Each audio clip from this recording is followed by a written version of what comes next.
yandire bya Mose azwari happy mwijuru urumva nyene tuzoshika turapa no mwijuru tuzoshika turapa rero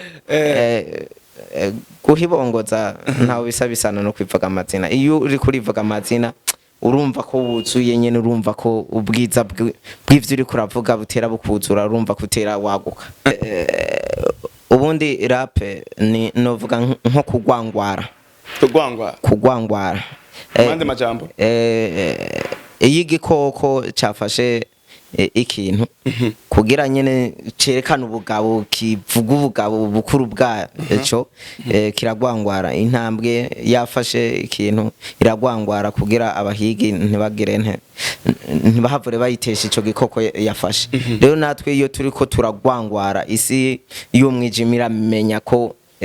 turabana b'Imana tukivuga nyene tukivuga isi katumenya nitwa ryahanga rivuga ururimi mutazi ihanga rivuye kure ihanga rihambaye turi ryahanga ryamyeho kuva kera Yeremiya y'umuhanuzi we waratuzi twuzuye ubushobozi turabasanganguze tuje gusangangura ibicaniro vyose vy'ibigirwamana zimwe z'abayari hashigwe hejuru izina ryo witanze kikimazi c'amaraso avuga ivyiza kurusha ya Abeli tuje gusangangura ibikorwa vyose vy'umugwanizi bantu bave mu mwiza maze bamurikirwe n'umuco w'ukuri bazimiriye mu idini tuja kubazimurura tubereka irembo ry'ukuri binjire mu ishengero bishikira hira abakuru b'amadini PITV mumeze gute ndi Moses Angelo hano ni kuri PITV Peace International TV turabashimira cyane ukuntu mubandanya mutwitwararika uko bukeye ko bwije turabaramutsa abari mu Burundi ku mugabane wa Afrika Iburaya Amerika na Aziya kandi tubashimira ukuntu mubandanya mutwitwararika mu kugira subscribe mu kusharing ibiganiro byacu biryoshe ubwo tubazanira impano zo gwaruka mu mice itandukanye turabazanira aba star abaririmbyi ndetse n'abakomedie bagira utugenegene nkuko rero mubibona turi kumwe n'umusore ameze neza aberewe akeye cyane murambaza ati uyu nawe ndinde mukanya muraza kumenya ubari we asanzwe ari umupasteur akaba ari n'umuririmbyi adasanzwe wa gospel mu njyano idasanzwe kandi amikazi umeze gute meze neza murakoze kunyakira kuri nomba mesha kure marahezagiwe gose amina karibu cyane muri PITV nisanze wimva gute umva meze neza gose umeze neza kabisa mbere kumbure dutangura ikiganiro cacu abadukurikira barakeneye kumenya uwo bari kumwe ninde asanzwe akora iki mu buzima bwe bwa misi yose ku mazina ni Terasi Cintije ariko nasanze abavye bakihenze ko gatonyi naciye nsanga nitwa naragacakiye kubera ntiyari batije yarabagabiye ingabiri dasanzwe izofasha isi muri iyo ntumbero nyene naciye nitaba n'umuhamagaro mba n'umwungere w'ishengero rya Yerusalemu mu Burundi nsanzwe ndi n'umuririmbyi ba akeshi mu mudeho rap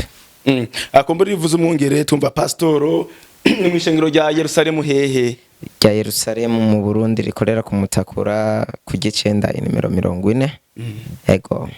awavuze yuko abavyeyi bawe bihenze kwizina baragihenze ko irizwe n'amategeko niri baragihenze ko banyise Cintije bari bibajije kibatije ariko ntibari bagacakire ko yabagabiye abo nitwa naragacakiye niryo rizwe hafi naragacakiye niryo nitaziye urakoze cyane bona Terence kumure rero wewe turabona kuri platform yawe kuri YouTube hari indirimbo zitandukanye uririmba ariko mu mudiho cye mu njyano ya rap idasanzwe imenyerewe kumbure imbere ko twinjira mu idonido ry'ikiganiro ubanze uducishizo gatonya mu ndirimbo umaze gusohora kamwe gusa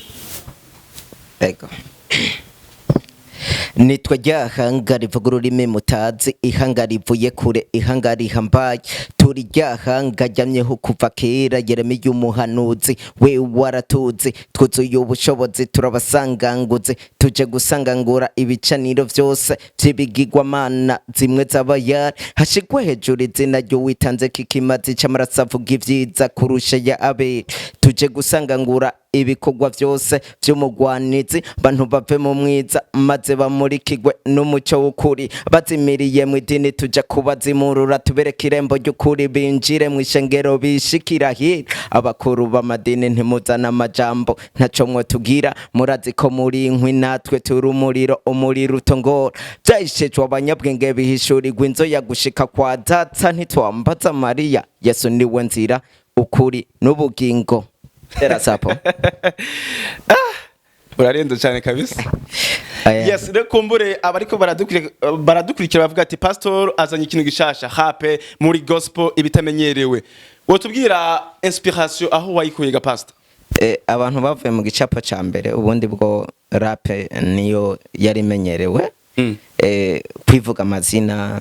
byazananye mu kwivuga amazina kwivuga icuri kwivuga ikimana yatugiriye aka kantu ndakunda kukavuga keshi kugira abantu bakamenye bamenye idonido ubundi bwo nitwamara kwambuka inyanja y'ibirahuri uravye kwijambo ry'Imana ritubwira tuzoririmba indirimbo ya Mose izo bari hap uravye lyrics y'indirimbo ya Mose ivyo yanditse yandika ariko arivuga amazina ingene Imana ivy'Imana yabakoreye ko yabajabukije kiyaga gitukura ivyo nivyo yari karivuga hayagize Imana urumva rero uravye lyrics urabona nyene neza ko yari karivuga amazina yandirimbo ya Mose azo bari hap mwijuru urumva nyene tuzoshika turapa no mwijuru tuzoshika turapa rero kuhibongoza ntawe bisabisana no kwivuga amazina iyo uri kurivuga amazina urumva ko wuzuye nyene urumva ko ubwiza bw'ivyo uri kuravuga butera bukuzura urumva kutera waguka kumbure rero abantu benshi barasa nkaho badatahura hape muri gospel baravuga ati kumbure bariko baragerageza kwigana injyano za profane indirimbo zo hanze aho pastor urabivuga ko iki ubundi rap ni novuga nko kugwangwara mande majambo igikoko cafashe ikintu kugira nyene cerekana ubugabo kivuga ubugabo bukuru bwaco kiragwangwara intambwe yafashe ikintu iragwangwara kugira abahigi ntibagire ntibahavure bayitesha ico gikoko yafashe rero natwe iyo turiko turagwangwara isi y'umwijimira menya ko turabana b'Imana tukivuga nyene tukivuga isi katumenya ndetse tukazana n'iterabwoba tugatera ubwoba isi ku buryo amajambo yacu aba ari karatwubaka twivuga ico twagizwa muri Kristo yivuze gutera ubwoba ni muhenzira de la façon positive ou négative ni positive kubera uri kuratera ubwoba isi ntishobora kuguhangara uvuze ati ndi umwana w'Imana isi iramenya ati ego ujya n'umwana w'Imana uri yuzuza ubudahangagwa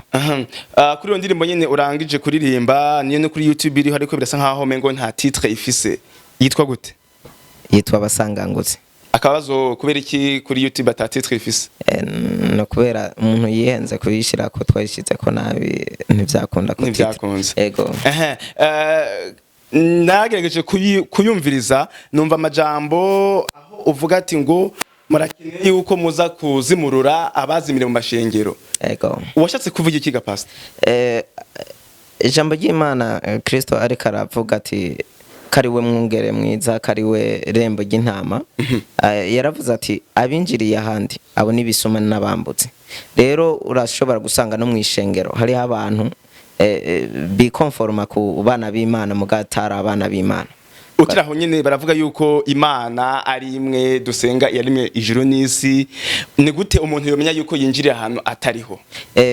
ijambo ry'Imana riratubwira ati Kristo niwe shusho y'Imana itaboneka rero Imana yahimbawe no kunengesera kose kubumana ko kuba muri Kristo rero umuntu ari muri Kristo niwe wenyine acika icaremwe gishasha umuntu ari murindi zina umuntu yinjiranye murindi zina uwo ntibikunda kashobora kubicara mu gishasha ntibikunda ko ashobora kuba umwana w'Imana izina nyaryo nirihe rero ni Kristo ni muri Kristo ariko benshi baje mu mashinga bavuga ati ni Kristo bamamaza hari akantu kamwe nk'ubu nawe ndabona uri umusore zoshika ukaba ufise nk'umwigeme muvugana mugendana mugahana n'amakado mukagirane ariko ikizotwemeza ko mwacitse umwe hariho ikibagira umwe ni amajambo mwaturiranira hageze ati uramwemeye ko muzobana ubuzima bwawe bwose hanyuma ukavuga ati ndavyemeye ivyo nivyo bishobora kubahindura bikabagira umwe nubwo mwoba musanzwe mugendana nubwo mwoba musanzwe muhana n'utukado vyinshi ariko mutaraturanira imbere y'ivyabona vyinshi ati aha turabaye umwe nta bushobozi bwo kuba umwe buba burahaba rero ico ni igicapo c'ijuru no ijambo ry'Imana ritubwira ati umuntu yizeresha umutima hanyuma akizera ko Kristo yapfuye akazuka hanyuma agaca vyatuza akanwa kiwe ko Kristo ari umwami iyo niyo acte yonyene ishobora kuhindura ubuzima bwawe igatuma ucika umwana w'Imana igatuma ucika umwe na Kristo mu kabumwe hanyuma umunsi azoza ca wumva ko ubugingo wavuze ko uri pastor mw'ishengero Jerusalem hoho tuvuga ko Kristo ni hari Kristo ntaba mw'ishengero Kristo kuko muriyigisha mubwira abantu mubazimurira aho bazimiriye kuvuga no muri Yerusalemu nyene ubusanga hari abazimiriye mu idini bakiri mu idini batari matanye n'ishengero ari ryo mubiri wa Kristo okay kumbure rero hariho andi majambo baririmbye vuga ati abantu bakubita ibisabisho ibintu vyuko yuko bakwiye kuza ubwo ntumva yuko wowe uriko urarenga imbibe Yesu kuremba imbibe umuntu wese arumva kuri ko ari koko ndiko ndavuga ko Yesu ari we nzira n'ukuri n'ubugingo nawe nyene yaravyivugiye goca dusoma ijambo ry'Imana niryo kuri umuntu azanye yindi nzira ati je nciye muri yirakurusi ndashika aho no mubeshuza kubera ijambo ry'Imana niryo kuri Yesu yaravyivugiye ni jewe nzira kandi navyo bamujijije ariko aravuga ati ndumukate w'ubugingo ati uwunjya ko nasubira gusonza ivyo nivyo bamuzijije kandi uko niko kuri ntabwo ufise ko bogufunga oya wo vyemanga imbere ya ego bakunzi ba PITV ndabibutsa yuko turi kumwe na Pastor Terence Chintije ariko aravuga yuko akazina yagahinduye asanzwe rero ari mu pastor akaba asanzwe ari muri mbya wa gospel indirimbo zitazira Imana mu njyano ya hape itamenyerewe kandi yamaze kubasigurira byinshi bijanye na hape ukuntu bisanzwe bimeze. Pastor rero tugarutse ku ndirimbo zawe no munsi turabona yuko hari indirimbo nyinshi ufise indirimbo zingahe gushika uyu munsi ku mbuga zawe ngurukana bumenyi? Kuri YouTube hariko indirimbo zibona zine akaba ko n'amaudio ashika kuri 6 kuri 6 uwo tubwira muri make n'iryari mwatanguye kuririmba? Kuririmba ni abirete umuntu avukana ni ibintu ubushobozi sanzwe afise hanyuma nkuko Kristo agusanze uri mu mwuga runaka ataguhindurira umwuga ariko atumbereza uwo mwuga nyene agusanze uri kuraroba kugira umurovyi w'abantu nanje asanze ndiko ndaririmba ibintu bitameze neza ya mpindu ya ngira ibiriri atuma ndirimba mu ncamake ubwa mbere utarakira gakiza byari byifashe gute mu rugendo rwawe? Nararirimba indirimbo iza profane nkumi byo guhanura abantu mu kibano hari indirimbo warufise kuri YouTube? Ivyo nta YouTube zari bwagera. Ni gute rero waje kwakira Yesu Kristo kugira ngo wumve ko umuririmbira? Naje kumwakira mbonye ubukuru bwiwe na ni ntahe ndende nani nifitiye ikibazo cy'ubugwayi bw'amaso ariko ngiye kwivuza ncano hari gikorane batumiye baririmbyi ngenda kwirabira baririmbyi nyene nkuko nyene muri abapeti muca gusamara ngo muraba amafilime kubera barerekana sinema ngiye numva bareko baravuga amajambo akomeye ariyo yafashije ubuzima bwawe. Aho hari hehe ntaguciriyemo? Hari Gitega kujya mbere mu Giswahili. Aho mwaka wajyari? Muri 2013 uko. Yego. Ngaho bandanya? Hanyuma nyene baravuga amajambo akomeye ariyo yatushije ubuzima bwanje. Baravuga ko Imana ishoboye byose. Hanyuma nanje numva kubera iki none Imana ishoboye byose ikabiri kirandeka nkaguma mbabara mu maso yaransinze kaje gose hanyuma baravuga amajambo akomeye ati umugororotsi azobeshwaho no kwizera kwiwe ngabantu benshi bafise ishusho yo kubaha Imana ariko bagahakana ubushobozi bwayo hanyuma nanje numva binshize mu gicapo cyo kwizera Imana kishoboye byose hanyuma niho naza kubisanga nakize ivyo ntahora nkora nabikoze bahamagaye kwakira Kristo nabaye wa mbere hanyuma nca nisanga naravye na ya sinema ntahora nja ku bintu bibona nsanga nayiravye ndayihetse ndatangara kumbe nakiza amaso nca ndagenda namubwira pasteur ati bimeze gute none numva umenga nakize aca arasubira aransengera nyene bica birahera byo kwivuza byaci bihera nagiye kwivuza gusa kugira mfente muhira ntibaza kunshwanira amarori ndatwara imiti ndatwara ariko nca ndayibika kubera ubwo kugeza n'izino saha nta marori wambara sinasubiye kumva ingwara muri jewe rero ndashingira ntabo bukuru bw'Imana yuko ishoboye byose nta na kimwe kiyinanira umugororotsi abeshwaho no kwizera kwiwe neza cyane yego ni gute rero wagiye kuba umwungere byaje gute kugira ngo ube umwungere vyaje uko negereye Kristo yampaye gukunda no gukora ibimuhimbara cantera nitabira umuhamagaro numva umuriro yengana nyene wo gukorera Imana hanyuma abandeze umuvyeyi wanje Christine ahavura arabona ati uyu mwana arafise umuhamagaro muri we avura arawemeza imbere y'abantu aranyorodo yego bo rero ishengero Jerusalem ni urirongoye basije ndarirongoye rero afise visionnaire yego ni gute rero igikorwa c'uburirimbyi nico bwongere ugifatanya turazi yuko abongera bakunda gufatirwa bafise n'imitwaro y'abantu benshi y'abanyeshengero ni gute rero ushobora kwiyumvira kuririmba nico gikorwa c'ubwongere ukabifatanya kandi bigakunda imigeri ibiri iratereka bivana n'ingene wize karate wowe ni kuvuga iki imigeri iratereka yego ariko abarundi bo bavuga ati ntitereka iratereka bivana n'ingene wize yego usanga byose turabikorodona bigasanga bimeze neza gose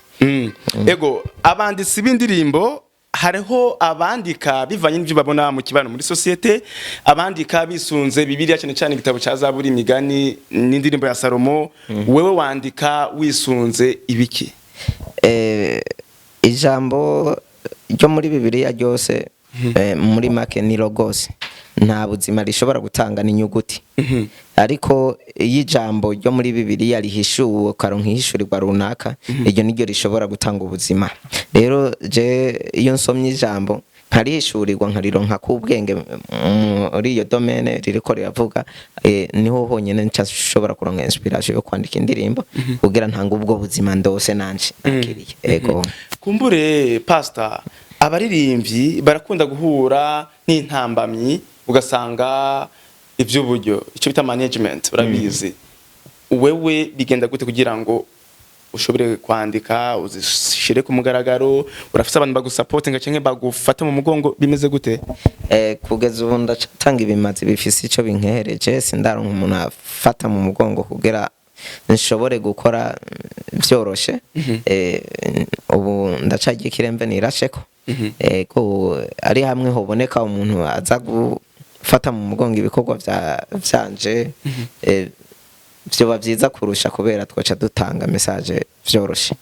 yo kora ko ishikira abantu benshi tugatanga ibikorwa vyinshi ego ndazi yuko abanyeshuri bawe baragukurikira te pastor twiteguye kumufasha ego ntakabazo pastor kumbure tugarutse ku buzima bwawe bwite baravuga ati Terence pastor Terence Chintije arubatse oya sindubaka ndashara umusore nijyari rero nzobabwira ko twamenye ego aha pastor Terence akunda iki yankiki mu buzima bwiwe mu buzima bwanje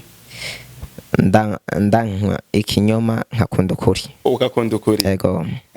ikintu we wiyumvira abantu bibaza ko bakuza ariko ugasanga ntaco barakumenya ko cyo bari giki abeshi sinzi bovuga usanga mfisemwe igicapo cyuko noba nishima ugasanga kubera ntakunda kuvuga keshi ugasanga bamufata mu kindi gicapo ariko umuntu w'abantu nkunda abantu. Ego turiko turigeza ku musozo w'ikiganiro cacu Pastor Terence, ku ndirimbo zawe uririmba urabona yuko imbere nko mu myaka 5 uzobugeze he mu by'indirimbo zawe? Ubu je aho ntashitse ndiko ndarondera ko abana